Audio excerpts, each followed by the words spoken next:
진리를 구하기 위해 목숨을 바친 전생 이야기. 보살이 모든 선업과 보살행화를 하는 이유는 오직 하나, 부처님의 깨달음을 얻기 위해서다. 가장 높고 바른 깨달음을 얻기 위해 보살은 자신을 끝없이 회상하면서도 진리의 가르침을 찾아 길을 나선다. 여느 사람들에게는 그저 귓가를 스치는 소리에 지나지 않더라도 깨달음을 찾아 나선 보살은 그것이 진리의 말씀인 줄 알아차린다. 그만큼 서원이 간절하기 때문이다. 보살은 어느 전생에서는 히말라야 산에서 수행하는 자로 살아간 적이 있었다. 그때 진리의 말씀 한 구절을 얻기 위해 기꺼이 자기 목숨을 바치는 일도 주저하지 않았는데 그 전생 이야기를 살펴보자.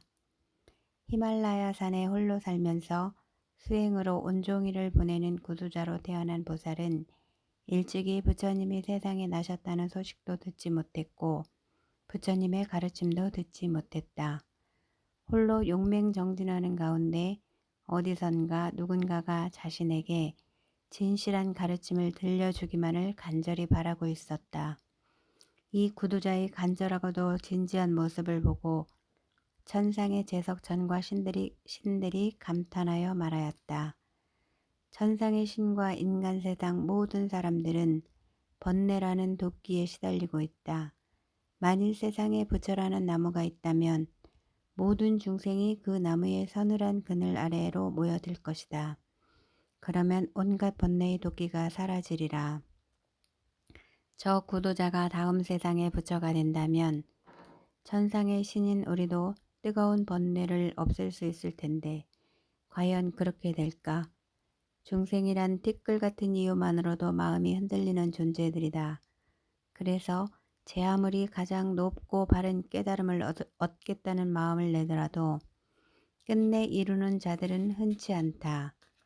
지금 이 사람이 비록 용맹정진하고 있지만 과연 그 발심이 진실하고 흔들리지 않는지 시험해 봐야겠다. 제덕천은 곧 흉악한 나찰귀의 모습으로 변해 히말라야산 근처로 내려가서 맑은 음성으로 이렇게 개송을 읊었다. 모든 것은 무상하니 이것은 일어나고 사라지는 법이다. 홀로 정진하던 수행자는 나찰의 노래를 듣는 순간 귀가 번쩍 뜨였고 말할 수 없는 기쁨이 차올랐다. 바다에 빠진 이가 배를 만난 듯, 목마른 이가 시원한 샘물을 만난 듯, 오래 갇혀있던 이가 자유를 얻은 듯, 길 떠났던 이가 집에 돌아와 가족들이 기쁘게 맞이하는 듯 한없는 기쁨이 샘솟아난 수행자는 사방을 둘러보았다. 누굴까? 누가 이런 개송을 읊었을까? 하지만 보이는 것은 흉악하고 음산한 기색의 나찰뿐이었다. 당신이 이 개송을 말하였소? 이런 가르침은 외도의 스승들 아래에서는 결코 들을 수 없는 것이요. 그러다 나찰귀가 말했다. 내게 이 뜻을 묻지는 마시오. 난 지금 여러 날째 아무것도 먹지 못한 터라 제정신이 아니어서 헛소리를 한 것일 뿐이요. 내게 힘이 있다면 허공을 날아서 저 높은 천생에 올라가 먹을 것을 구하련만 그렇게도 할 수 없어 이런 말이나 중얼거렸을 뿐이요. 보살은 다급하게 말했다. 그대의 개송을 들으니 기뻐서 어찌할 바를 모르겠소. 하지만 뒷구절이 있을 터인데 어서 마저 들려주시오. 그 개송 뒷부분을 마저 일러주면 나는 일생 동안 그대의 제자가 되겠소. 나찰귀는 천연덕스럽게 말했다. 자기 생각만 하지 말고 내 사정도 헤아려 주시오. 나는 정말 배가 고파서 개송 뒷부분을 말할 힘이 없단 말이오. 그러자 수행자가 물었다. 그대는 무얼 먹으며 살아가고 있소? 나는 사람의 더운 살을 먹고 사람의 뜨거운 피를 마시오.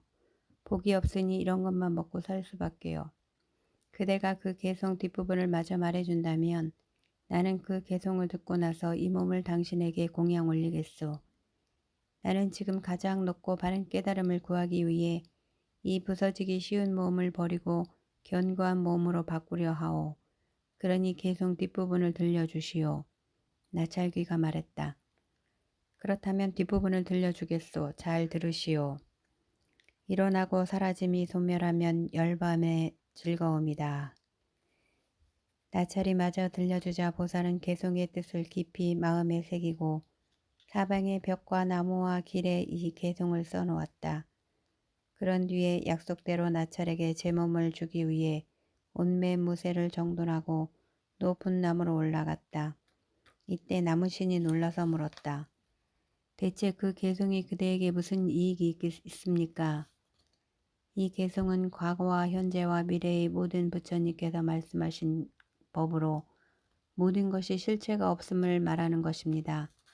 나는 이 법을 위하여 목숨을 버리려는 것입니다.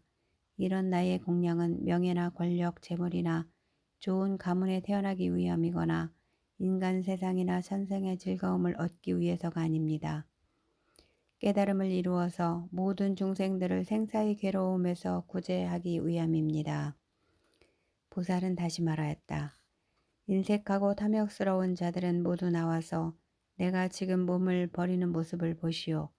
아주 작게 보시하고는 그것을 뽐내는 사람들도 와서 내가 지금 개송 한 구절을 위해 아낌없이 목숨을 내던지는 모습을 보시오.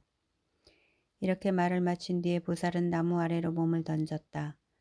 그러자 그 몸이 땅에 닿기도 전에 나찰귀가 제석천의 본래 모습으로 돌아와서 그 몸을 받아 평지에 조심스럽게 내려놓은 뒤 찬탄하며 말했다. 참으로 훌륭한 보살입니다.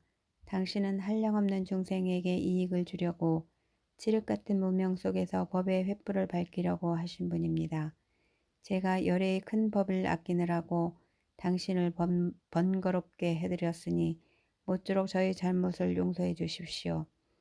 당신은 틀림없이 내세에 가장 높고 바른 깨달음을 이룰 것이니 그때 저희를 제도해 주십시오. 제석천은 이렇게 말한 뒤 절을 올린 뒤에 모습을 감추고 사라졌다. 깨달음을 이루어 부처가 되기까지 얼마나 많은 생을 받고 또 죽음을 거쳤을까. 하지만 세세생생 보살은 자신의 한 생 한 생을 다른 일을 위해 아낌없이 보시하고 개를 목숨보다 더 소중하게 지키고 어떤 일을 당하여도 잘 참아내며 정진을 쉬지 않고 참선하는 일을 가장 중요한 일과로 여기고 지혜를 구하였다. 한 사람이 부처가 되겠노라 원을 세우고 보살행을 쌓아가면 수많은 중생이 도움을 받고 마음의 의지처를 얻는다. 자기의 깨달음을 위하는 일이 곧 모든 생명을 돕고 달리는 일임을 알아서 부처가 되기까지 그 일을 멈추지 않는 보살은 이제 마지막 생을 앞두고 마침내 이 모든 선업과 보살행의 과보로 천상에 태어났다. 끝. 다음에 계속 이어집니다.